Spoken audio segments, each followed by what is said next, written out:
kumpirmado na ang bagong serye na pagtatambalan ng real-life couple na sina Jericho Rosales at Janine Gutierrez. Ang nasabing proyekto ay ipoproduce ng ABS-CBN at Dreamscape Entertainment. Excited na ang fans na masilayan ang tambalan ng magkasintahan sa tunay na buhay sa telebisyon. Malaking usapin ngayon kung sino ang mas tatangkilikin ng publiko sa dalawang inaabangang serye.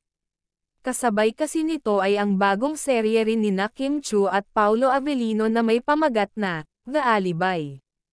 Parehong kilala at may malalaking fanbase ang mga pangunahing bida sa dalawang palabas.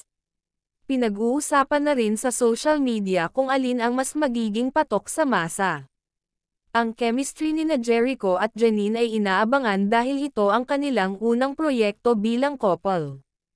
Samantalang sina Kim at Paolo ay nagbabalik tambalan matapos ang matagumpay na mga naunang proyekto.